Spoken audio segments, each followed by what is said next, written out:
Bonjour à toutes et à tous et bienvenue dans cette nouvelle petite vidéo. Donc aujourd'hui, comme c'est marqué dans le titre, nous allons réparer cette petite PS2 Slim.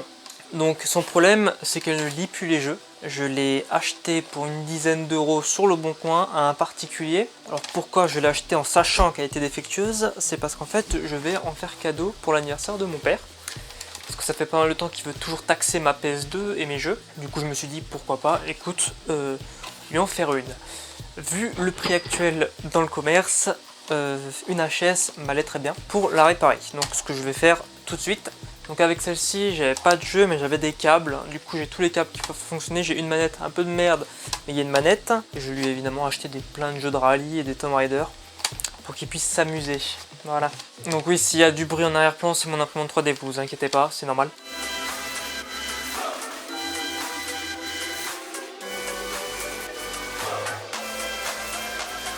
Bon, tout d'abord, nous allons démonter la PS2. Donc pour ce faire, il y a 6 petits plots sous la console à enlever. Donc les deux pads antidérapants de devant ne sont pas à enlever. C'est les deux carrés qui sont en dessous de ces deux pads qu'il faut enlever. Donc il y en a 6 alignés. Et sous cela, il se cache 6 vis. Donc vous enlevez toutes les vis.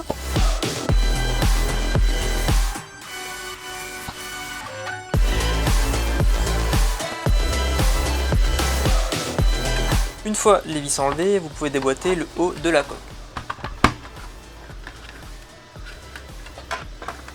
Ceci étant fait, vous avez directement en vue votre magnifique lecteur. Donc pour ma part, c'est la lentille, on peut très bien voir qu'elle est extrêmement rayée. Donc c'est ça qui marche plus, donc elle bouge encore mais elle ne détecte plus rien. Donc vous avez plusieurs possibilités. Donc soit vous achetez en neuf le bloc lentille qui correspond évidemment à la référence de votre bloc lentille sur la console, qui se trouve juste ici, donc en dessous du bloc lentille, ou d'acheter carrément le châssis du lecteur. Alors ça coûte plus cher, oui. Dans mon cas, je n'étais pas sûr que le problème venait de la lentille puisque la lentille bougeait mais le disque ne tournait pas. J'ai fait les tests avec ma PS2 fonctionnelle et le disque ne tourne pas si la lentille ne détecte rien. Donc c'est normal. Donc dans la description, je vous ai mis les liens pour le matériel neuf, mais pour ma part, j'ai acheté d'occasion. Donc j'aurais pu acheter une console HS mais qui lit les jeux. Je n'ai pas fait ça, j'ai acheté sur eBay un particulier, encore une fois, un châssis de lecteur complet, donc pour 20 balles. Donc il est d'occasion, mais il marche, puisque la console elle marche maintenant. Donc quand vous faites ce genre de modification, faites bien attention au numéro de série. Donc sur la console, il y a un numéro de série. Donc moi c'est la SCPH-70004 et il y a plusieurs types de modèles. Chaque modèle a des internes et des composants différents. Donc tout n'est pas compatible, il faut faire bien attention à ça. Et dans les annonces que vous regardez, il faut trouver, parce que là, ce que je vous ai mis dans la description, c'est des liens qui correspondent pour mon modèle, peut-être pas pour le vôtre. Donc il faut bien faire attention à ça. Également la lentille, c'est une lentille qui a un numéro de série à l'arrière. Donc il faut également prendre une lentille qui est la bonne. Et une fois cela fait, vous pouvez faire votre commande et changer vos pièces.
voilà, une fois ceci fait, vous voyez que c'est vraiment pas compliqué. Il y a 6 vis à enlever, 4 vis pour le châssis, tu enlèves 2 nappes, donc 3 nappes pour être exact. Et ben, en vrai, tout est bon après. La console est de nouveau fonctionnelle, comme on peut le voir ici.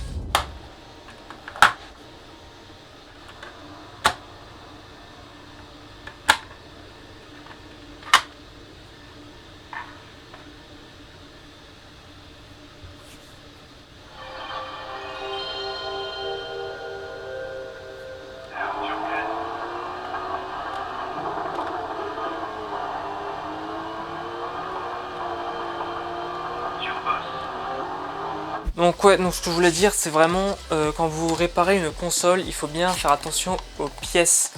Pareil, quand vous achetez une console donneuse, il faut que vous voyez avec le vendeur que le numéro de série, de modèle de la console soit correspondant. Pour pas qu'on se retrouve comme mon autre PS2 que j'avais réparé dans la vidéo que je vous mettrai en fiche juste là-haut, qui n'étaient pas du tout les mêmes et le châssis complet n'était pas le même.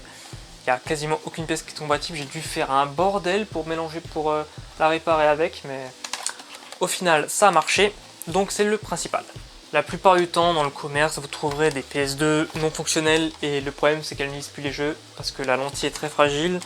On peut voir qu'elle est très facilement accessible ici, les disques peuvent la rayer, il y a beaucoup de choses qui peuvent faire, de la poussière, tout ça. Sachant que la console est une console très bien conçue, donc j'en ai déjà démonté plusieurs.